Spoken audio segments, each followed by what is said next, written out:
வரலாற்று சிறப்பு மிக்க ஒரு வேலைங்க. இது என்னன்னு சொல்லி பார்த்தீங்கன்னா, பிரிட்டிஷ் காலத்தில் மதுரையில் இருந்த ஜெயிலில் உபயோகப்படுத்தின தூண்கள், எப்படியும் ஒரு 200 வருஷத்துக்கு முன்னாடி உள்ள தூண்கள்ங்க. அதில் எல்லாமே அந்த பிரிட்டிஷோட லோகோ இருந்துச்சு. அது எல்லாம் மண்ணுக்குள்ளே போயிடுச்சு. இது ஊண்டும் போது நம்ம வீடியோலாம் எடுக்கல பெரும்பாலும். இது பார்க்க இப்போ ரொம்ப சின்னதாக தெரியுதுங்க. இது ஒரு உருக்கு பைப்புங்க. இந்த உருக்கு பைப்பில் ஃபுல்லும் பெயிண்டிங் பண்ணி இதை ரீயூஸ் பண்ணியிருக்கோம். ஒரு பைப்பும் குறைஞ்சபட்சம் ஒரு 200 கிலோவுக்கு கூட தாங்க இருக்கும். இதெல்லாம் கையில் தான் தூக்கி நிப்பாட்டி எல்லாத்தையும் ஆக வச்சோம். எல்லாம் முடிச்சதுக்கப்புறம் வரலாற்றில் ஒரு பழமையான ஒரு பொருளை பயன்படுத்தி வேலை பார்த்துருக்கோம் அப்படின்றது ஒரு சந்தோஷம் இருக்கு. அதே போல எக்கோ பார்க்கு உள்ள பாத்தீங்கன்னா நிறைய பழைய ஸ்பேர் பார்ட்ஸ்ல செஞ்ச நிறைய சிற்பங்கள் இருக்கும். அதுல அந்த காந்தி சிலை இதுலயே நம்ம நிறைய ரிப்பேர் ஒர்க் பண்ணோம். இது வந்து இந்த வேலை ஃபுல்லும் நம்ம பண்ணல, இதுல சர்வீஸ் மட்டும் நம்ம பண்ணோம். ஜல்லிக்கட்டு சிலையெல்லாம் மதுரையில் இப்பதாங்க வச்சிருக்காங்க. இந்த சிலையெல்லாம் 10 வருஷத்துக்கு முன்னாடியே வச்சிட்டாங்க. இங்க நல்லா இருக்கும். எல்லாமே வந்து 2 வீலர் அப்புறம் 4 வீலரோட ஸ்பேர் பார்ட்ஸ்ல தான் எல்லாமே பண்ணிருப்பாங்க. பெங்களூர்ல இருந்து ஒரு 4 லாரி நிறைய பழைய ஸ்பேர்லாம் கொண்டு வந்தாங்க. கொண்டு வந்து கொட்டி வேலை பார்த்தாங்க. இது வேலை பார்க்கும்போது நம்ம இருந்தோம். காந்தி சிலை ரொம்ப அழகா இருக்குங்க. மரங்கொத்தி பறவை இருக்கையிலே இது ஒண்ணுதான் கொஞ்சம் சின்னதா இருக்கும்.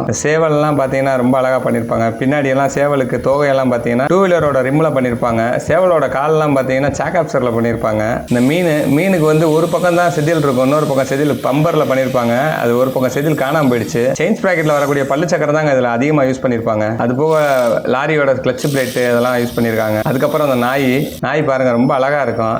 இருக்கிறதுலே எனக்கு ரொம்ப பிடிச்ச சிலை இதுதாங்க.